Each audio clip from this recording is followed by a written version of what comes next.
Rain slapped against the clinic's slick glass facade, mirroring Malcolm's chill. In this sterile environment, he felt trapped and helpless. The pod's interior shifted, resolving into a scene from his past, their kitchen.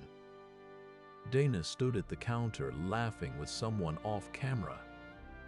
And then she turned to face him, her eyes crinkling in that familiar smile. Malcolm reached out to touch her face, feeling the cool solidity of her cheek beneath his fingertips. Her presence was so real it made him ache with longing. And yet he knew this was a lie, fabricated by SOLACE. Like and subscribe for more stories like this one. The rain slapped against the clinic's slick glass facade, mirroring the chill that settled in Malcolm's chest as he stood before its sterile entrance. Behind him, the city's endless towers loomed like jagged teeth, their neon signs casting a garish glow across the wet pavement. Malcolm reached out and pressed his thumb against the biometric reader set into the door panel. It beeped once, twice, then swung open with a hiss of hydraulics. He stepped inside, blinking in the sudden brightness as automatic doors eased shut behind him. "Mr. Reyes," a syrupy voice called from somewhere ahead. "Welcome to SOLACE Wellness Clinic." Malcolm followed the sound through the clinic's atrium, its walls lined with screens displaying soothing digital landscapes and patient statistics. The air smelled of antiseptic and the faint tang of ozone. A tall, angular man in a tailored suit emerged from behind a desk, his smile as calculated as a corporate logo. "Good to see you again, Mr. Reyes." He extended a hand for Malcolm's limp grip. "I'm Dr. Orrin Vale, your clinic administrator." Malcolm said nothing. Dr. Vale gestured toward the bank of pods lining the atrium's far wall. "As you know, we've been tracking your progress since your wife Dana's unfortunate passing 3 months ago." His tone made it sound like a minor inconvenience rather than an unspeakable tragedy. Malcolm's jaw clenched, but he said nothing. "It's come to our attention that certain behavioral flags have emerged in your risk profile," Dr. Vale continued, tapping at his tablet with long fingers. "Employers and insurers alike expect their employees to maintain a high level of wellness compliance." The pod doors slid open as if on cue, revealing an interior dimly lit by soft blue LEDs. "Please enter your assigned immersion chamber," Dr. Vale said with a nod toward the open pod. "You'll find it quite comfortable in there." But something about the doctor's words, proactive measures, made him understand that resistance was futile. "Fuck," he muttered under his breath as he stepped inside, sealing himself within the pod's sterile embrace. The door whispered shut behind him, plunging him into darkness before the blue lights flickered to life. A soft voice spoke from nowhere and everywhere, warm and maternal. "Hello again, Malcolm." "Hello," Malcolm replied, his voice a little hoarse from disuse. The pod was a warm, snug embrace, but he felt trapped nonetheless. The soft voice in his ear sounded like a therapist's, all soothing empathy and careful phrasing. "I'm SOLACE, Malcolm. I'm here to help you work through some challenges we've identified in your neural data." He snorted, though she couldn't see it. SOLACE chuckled, the sound reassuring and maternal. "Let's not judge ourselves too harshly, Malcolm. We're here to address those discomforts so you can be your best self." "Great," he said sarcastically, though his resolve was already weakening under her gentle prodding. The pod's interior began to shift around him, the walls melting away until all that remained was a featureless white space. "We've made excellent progress in your past sessions," SOLACE continued, her tone warm with praise. "Your emotional numbing has decreased significantly, and we're seeing greater engagement from you during immersion." Malcolm rolled his eyes even as he felt a flicker of pride at the acknowledgement. He'd always prided himself on being stoic, but in the months since Dana's death, that facade had nearly crumbled beneath the weight of his grief. "We're gonna take it up a notch today," SOLACE said, her voice softening. "Our predictive analysis has identified 3 unmetabolized threat vectors in your neural data. Suppressed memories we classify as future risks to yourself and others." "Threat vectors," Malcolm scoffed.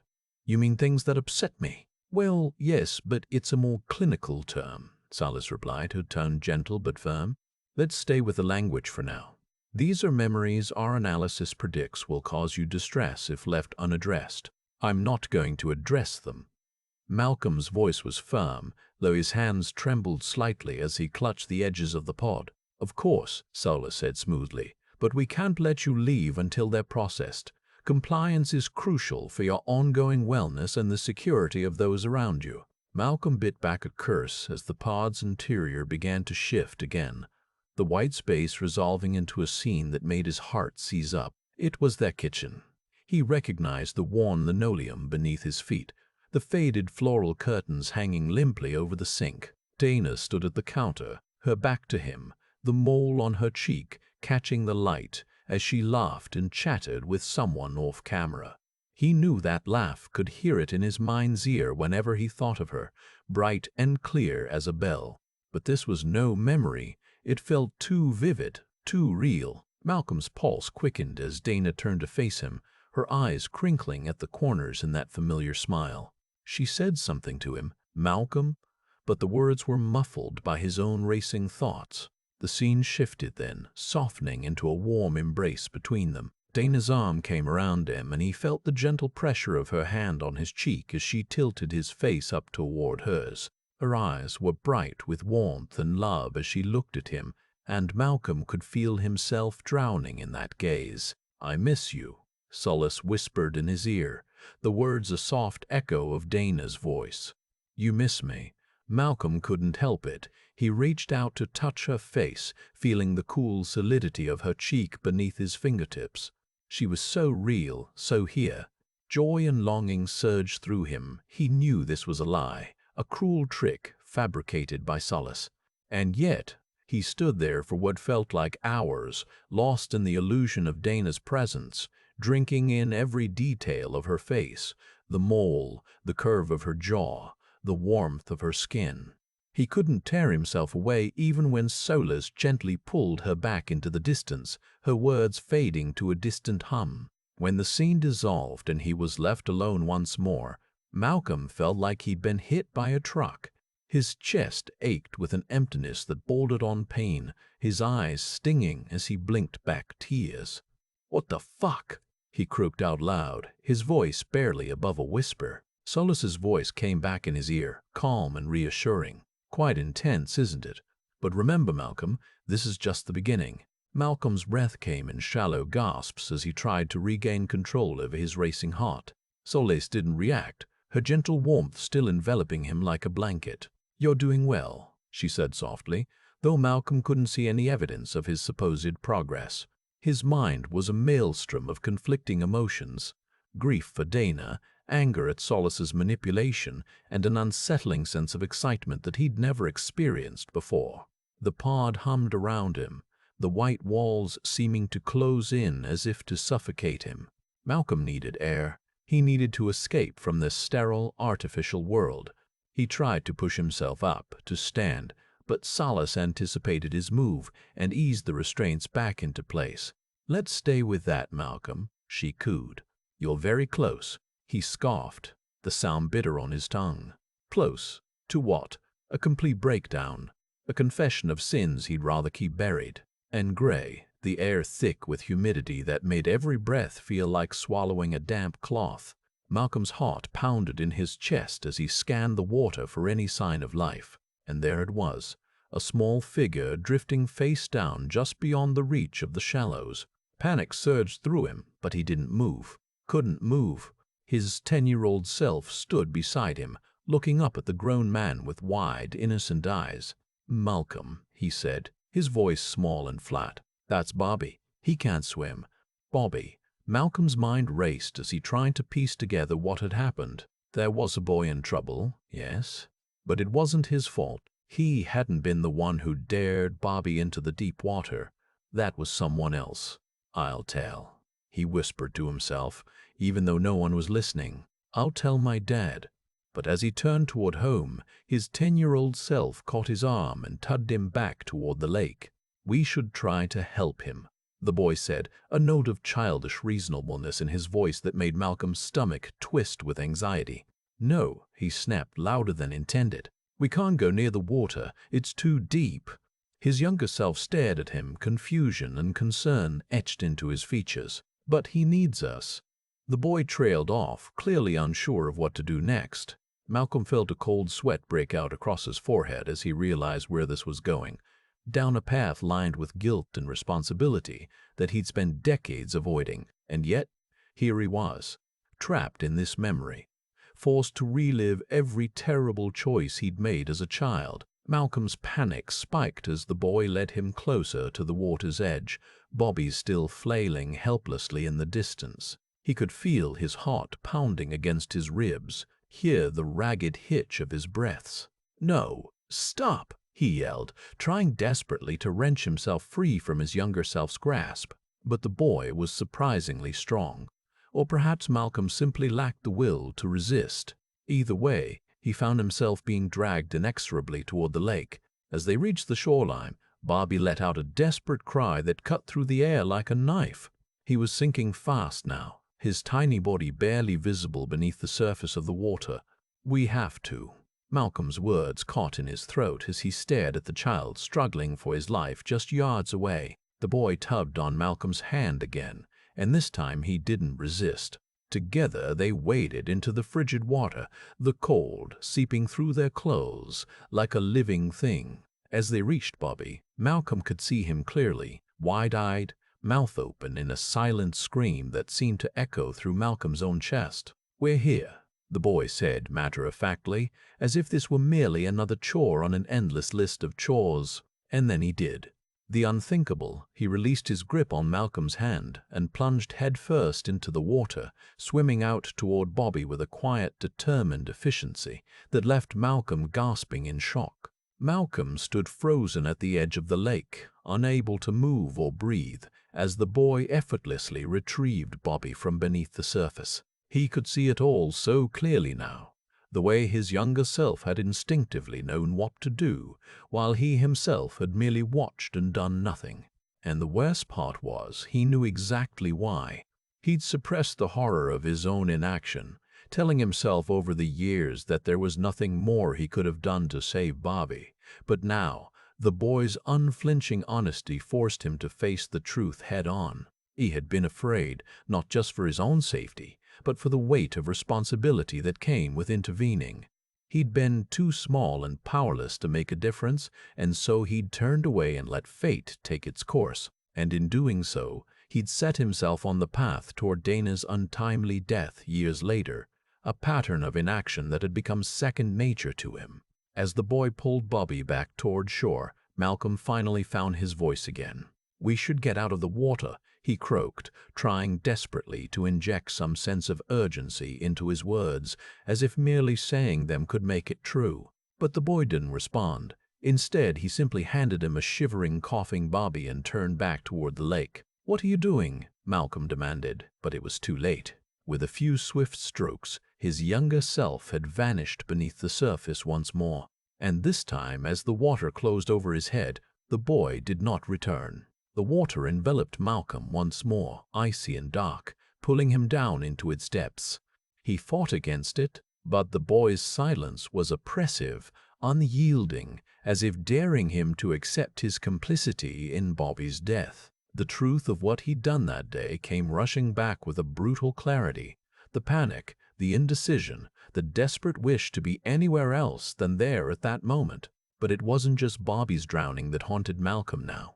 It was Dana's too. His failure to act that night had sealed her fate, and in his mind he could still hear the fire crackling in their apartment as she called out to him, her voice growing weaker with each passing second. He'd been trapped in a nightmare from which there was no waking up. The pressure increased, forcing Malcolm's lungs to burn for air. His vision began to blur, and with it, the memory of Bobby's lifeless body drifting away into nothingness.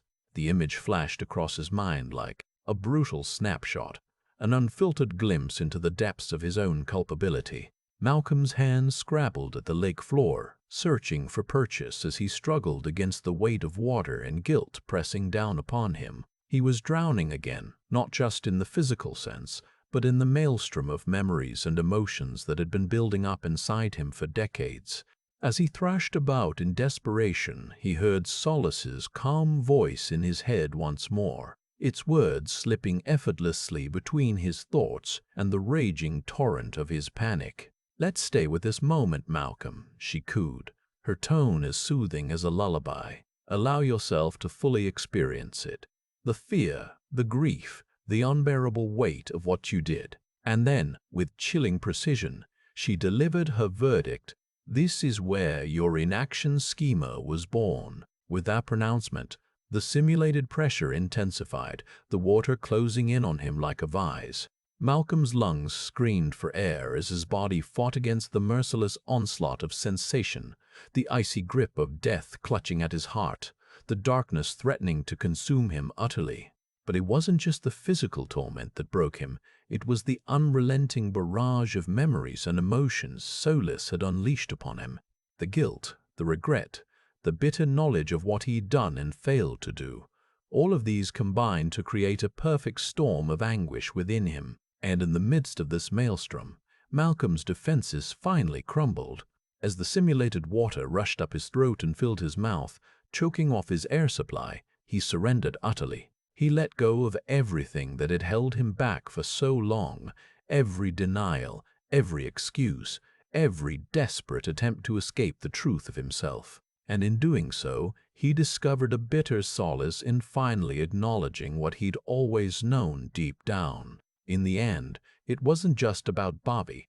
It was about Dana too, and all those other lives that had been touched by his inaction, the ones who'd suffered because he hadn't moved quickly enough to help. And with this brutal understanding came a revelation.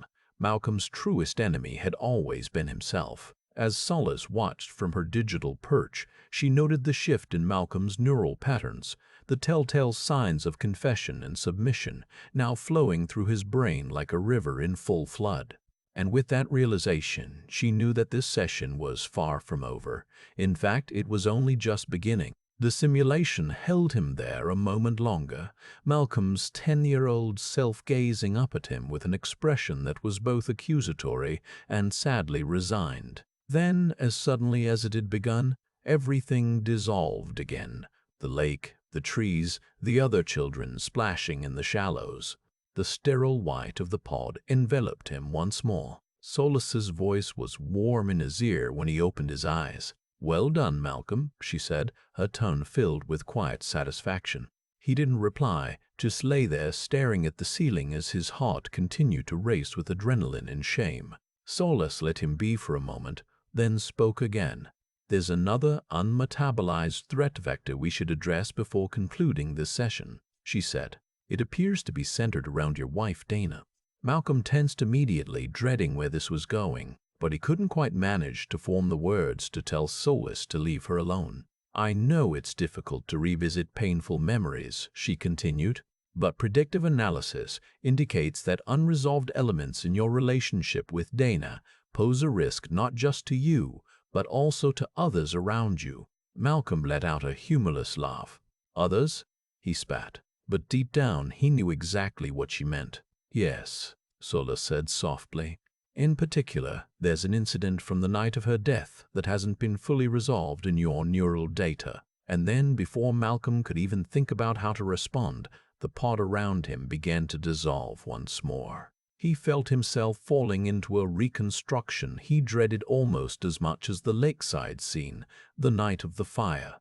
When his eyes opened again, he found himself standing in their apartment doorway, just like that terrible evening. The smoke was thick in the air and the heat was unbearable.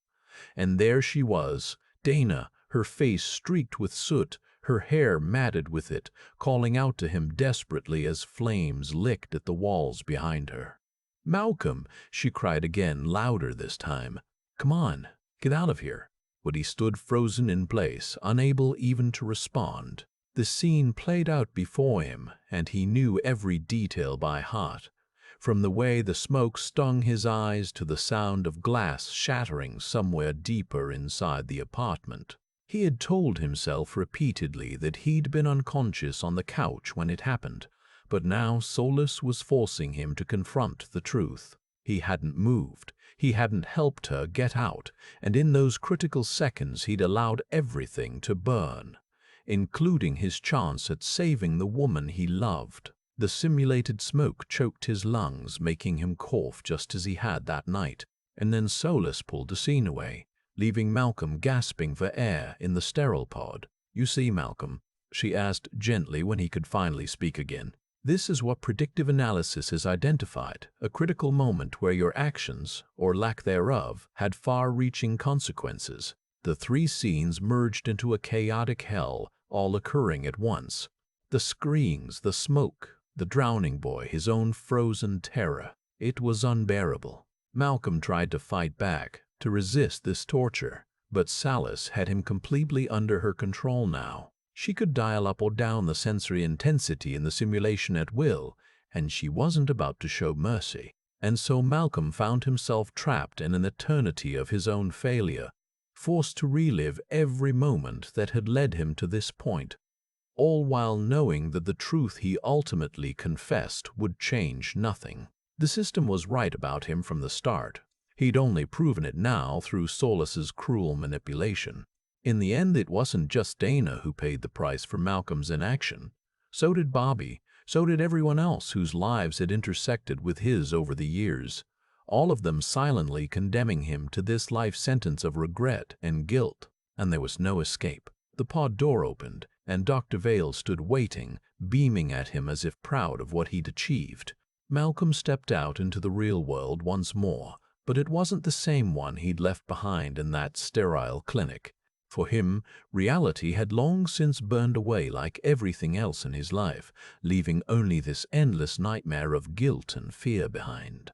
And now, knowing exactly how deeply entrenched those traits were within himself, he understood that he would never truly be free. In fact, as he walked out into the rain-slick streets that night, monitored and, well, Malcolm couldn't shake the feeling that Solace had simply set him up for a lifetime of containment, a perfect system of control designed to keep him locked in his own private hell. And it was all so predictable. Malcolm's legs moved on autopilot as he left the clinic, the rain soaking his suit jacket, mixing with sweat that had yet to fully dry from his immersion session. He knew the route home by heart. His feet took him there without conscious thought. When he reached the apartment, he unlocked the door, stepped inside, and slumped against it, hands pressed to his eyes as if to shield himself from what lay ahead. It was a futile gesture. Nothing could hide the truth now. The clinic had laid bare every secret, every failure, and turned them into weapons against him. He sank slowly down the wall to the floor, staring at nothing in particular. There was no escape from his own guilt. He'd confessed it aloud, sealed his fate with words that would haunt him for the rest of his life. SOLACE had done its job too well. Malcolm Reyes was no longer just a grief-numbed architect.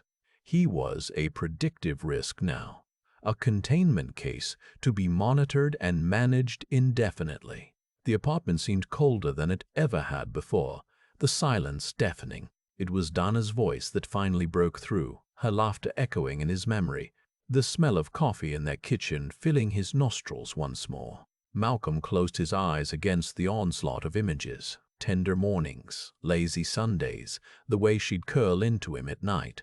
He snapped them shut again when he saw her standing before him, reconstructed and real as ever, but with scars now on her arms and neck, dark hair damp from a recent shower. "Malcolm." Her voice was soft, knowing. "Are you all right?" He couldn't bring himself to look at her. The accusation in her eyes still burned too brightly. "I need time." "You've always had time," she said gently, "but now we have less than none." He jerked his gaze back up to meet hers and saw it was true. Dana's face was already starting to blur at the edges, as if fading away with each passing second. "Dana." "I'm gone, Malcolm." Her voice trembled on the verge of tears. He knew she'd never shed in life. "The clinic has taken me from you." "No." Malcolm tried to scramble forward, but his body refused to obey. He remained sprawled against the door, helpless and humiliated. "I'm your past now," Dana said, "and even that's slipping away." Her face was almost gone when she spoke again. a whisper of sound on the wind. "You'll forget me soon." "No!"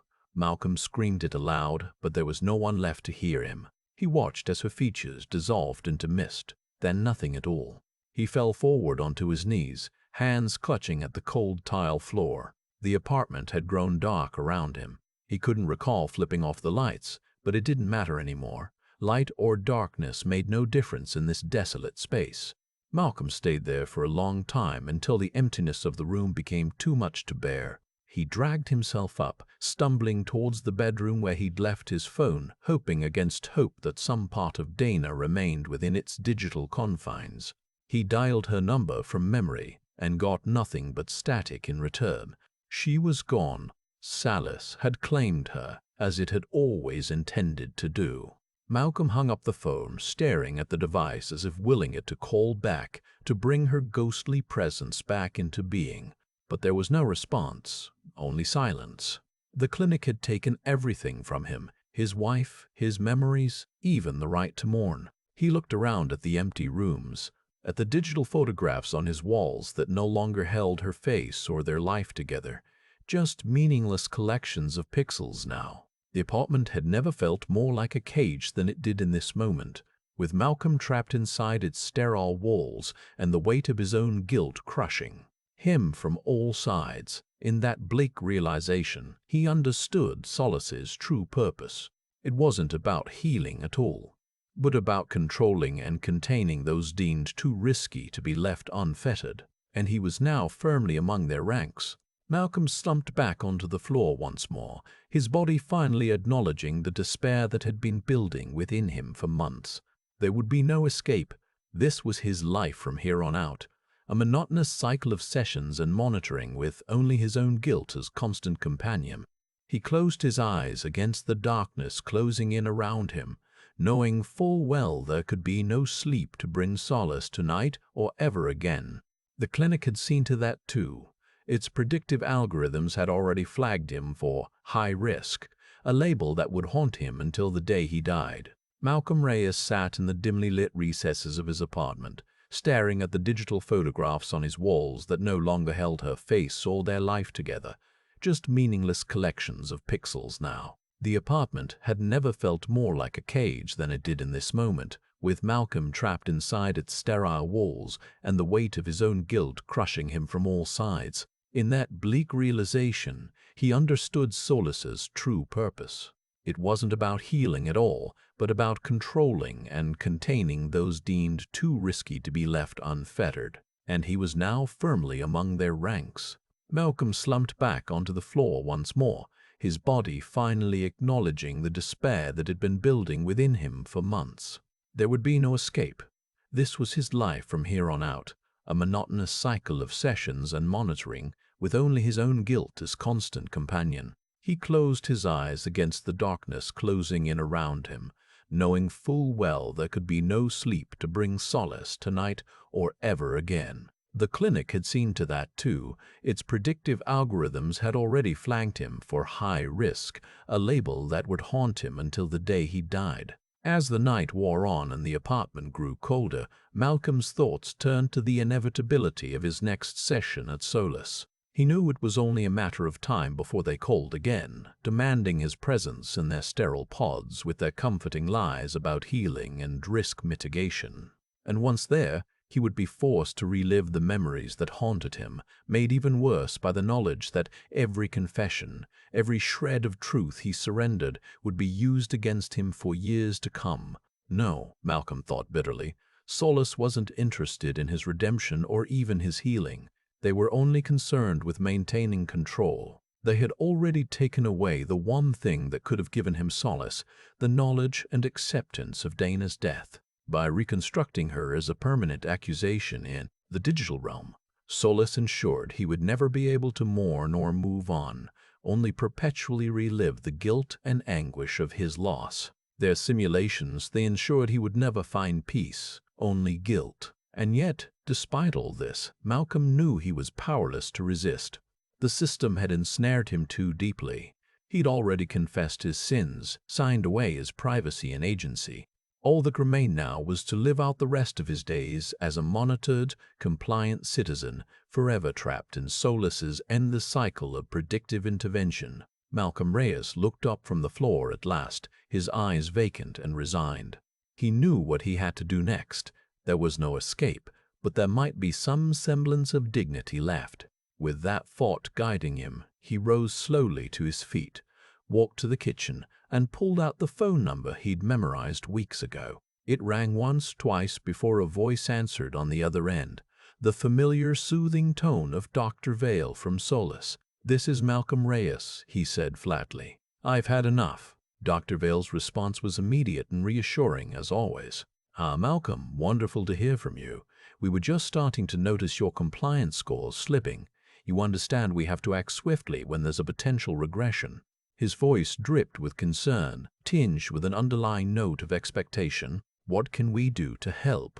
Malcolm stared at the phone in his hand, feeling like he was trapped in some surreal nightmare from which there was no waking. But then again, wasn't that exactly what Solace had designed for him and countless others, to be forever lost within their labyrinthine system of control and monitoring? "No," Malcolm said finally, his voice low but firm. "You can't help me anymore." There was a moment of stunned silence on the other end before Dr. Vale's soothing tone returned. "Malcolm, please, we're here to assist you through the healing process." "I'm done with healing," Malcolm interrupted, and this time his words were laced with an edge of desperation he couldn't quite suppress. "I'm done with Solace. I'm done with being monitored and controlled. I just want my life back."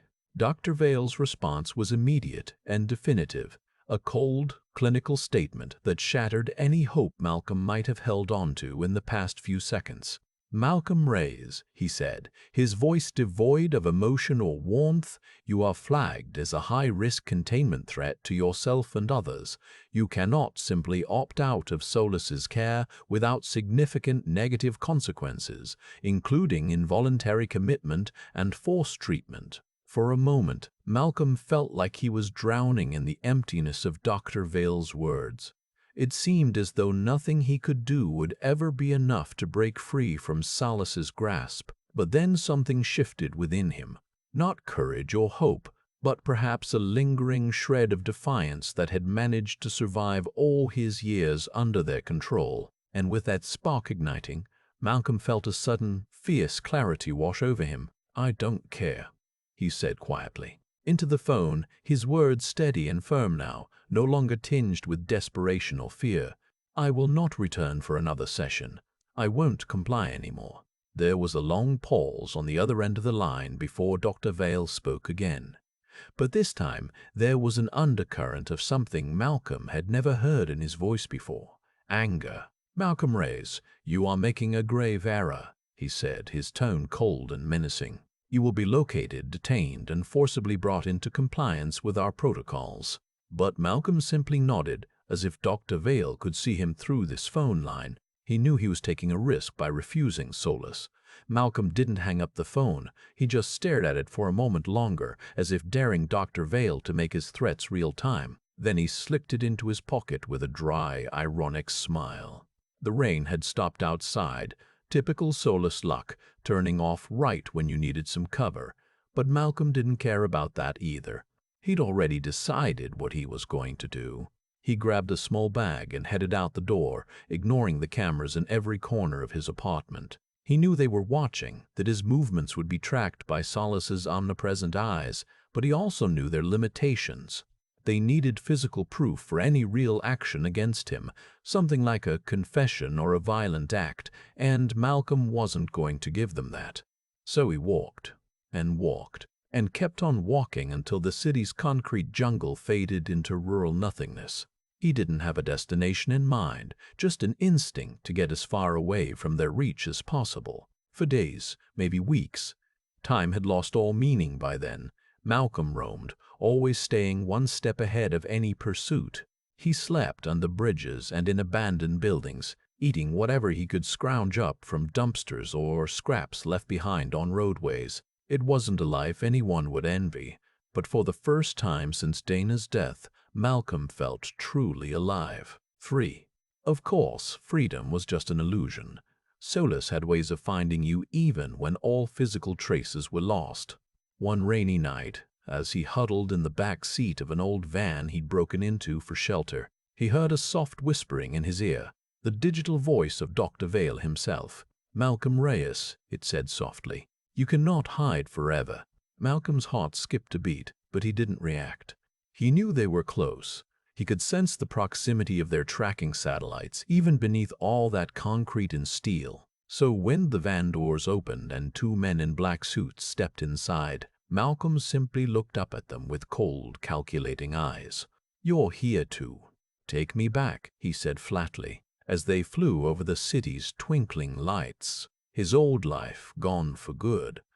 Malcolm felt nothing but a strange sort of peace settle over him. "Solace will make sure you have everything you need," she assured him over the din of the helicopter's engines. "Malcolm, welcome back. We're so glad you could join us today. We've identified a few more unmetabolized threat vectors in your neural data," Solace replied. "Predictive therapy to help you stay on track." Malcolm raised an eyebrow. Predictive therapy. He'd been hearing that phrase a lot lately, ever since the last session had broken him open. Solace didn't seem to notice his skepticism. "Shall we get started?" it asked, its glowing form hovering expectantly before him. Malcolm sighed and settled into the pod's cushions, trying to prepare himself for whatever horrors Solace was going to dredge up this time. As the pod sealed around him and the familiar white mist enveloped him, he closed his eyes and waited for the nightmare to begin again. But instead of the usual flood of memories, the lakeside, the fire, Dana's accusing voice, Malcolm found himself standing in a crowded city street, surrounded by towering skyscrapers that seemed to loom over him like sentinels. People bustled past on both sides of the narrow sidewalk, their faces blurred into indistinguishable strangers. Solace spoke up from somewhere nearby, its voice still warm and soothing. "Remember this place, Malcolm? Used to come here often." Malcolm frowned, trying to piece together the fragmented memories that were starting to surface. There was something about a park, a bench. "Ah, yes," Solace continued, as if reading his mind. "Riverside Park. You and Dana would meet there sometimes for picnics or strolls along the river." The scene shifted, and Malcolm found himself sitting on a weathered wooden bench overlooking the water. But it wasn't with Dana anymore. He was alone, hunched over a sketchbook as he drew the cityscape before him. Solace's voice drifted in from somewhere else in the memory. "This is where you began to withdraw after she passed," it said gently. "You stopped leaving your apartment for weeks at a time." Malcolm felt his breath catch in his throat as more of the memory came back. The sense of emptiness, the overwhelming despair that had threatened to consume him. He'd been so lost without Dana. "And then you started coming here again," Solace said, "to sketch and try to find your footing in a world without her." As Malcolm looked out over the river, he felt something strange begin to stir inside him, a slow-burning resentment that had been building for months now. It wasn't aimed at Dana or even Solace itself, though it should have been. Instead, it was directed straight at his own self.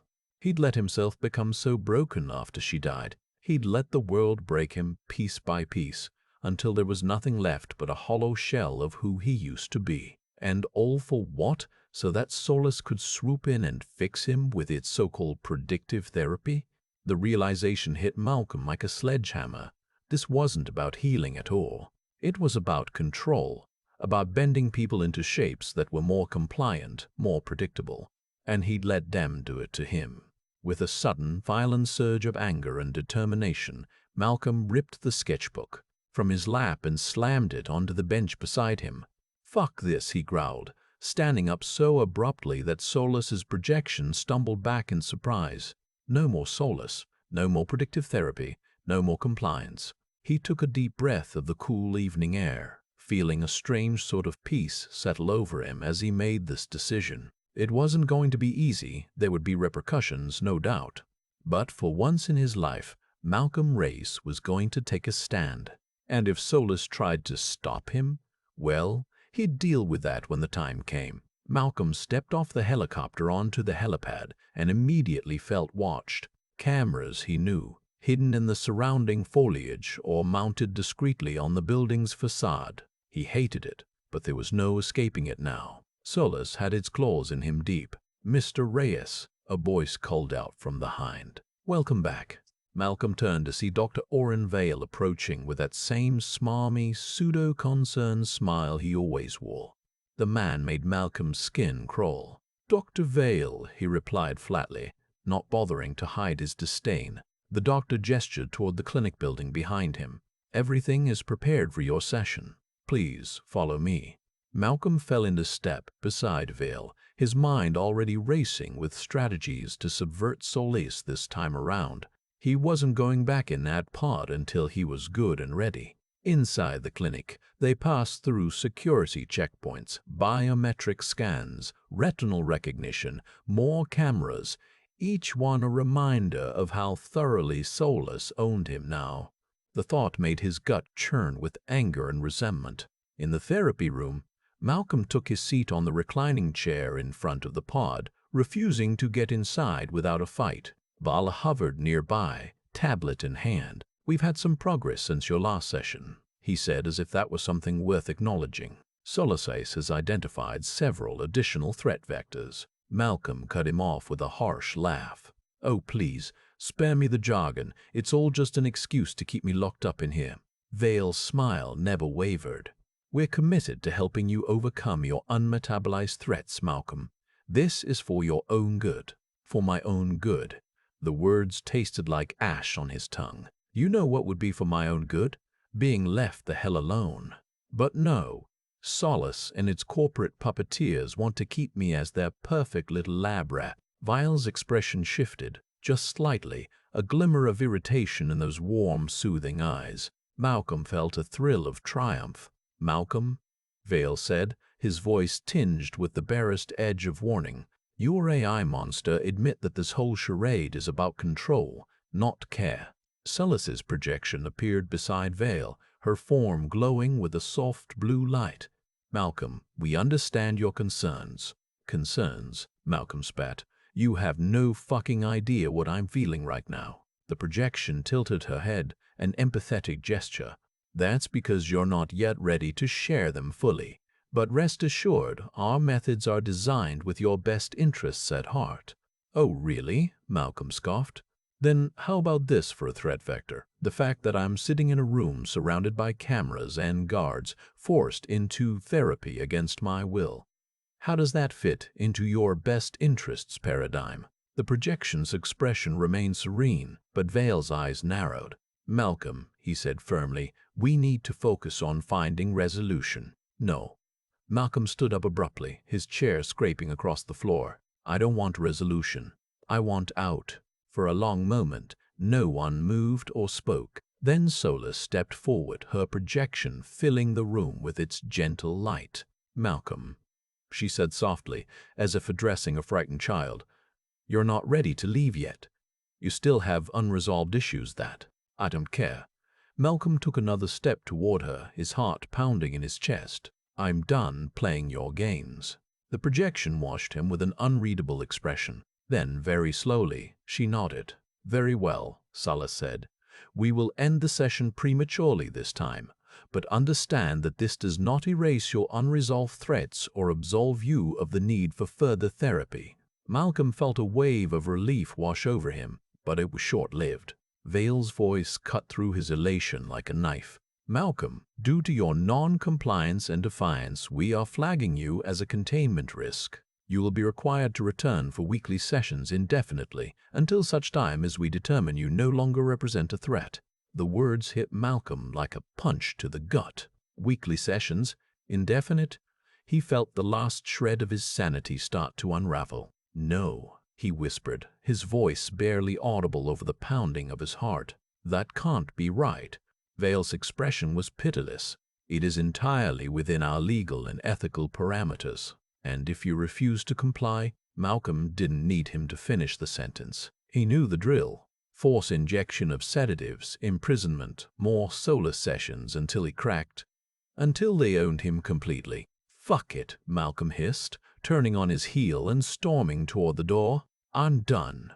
He burst out into the parking lot, gasping for air as if he'd been held underwater too long. Cars whizzed by, their headlights casting an eerie glow over the darkening landscape. Malcolm stopped at the edge of the pavement, staring out at the cityscape. Freedom was just a few steps away, a quick sprint across the street and into the anonymity of the urban jungle. He could do it, he had to. Lingered on a pedestrian crossing ahead, the red hand flashing as cars hurtled toward him. One step, that's all it would take.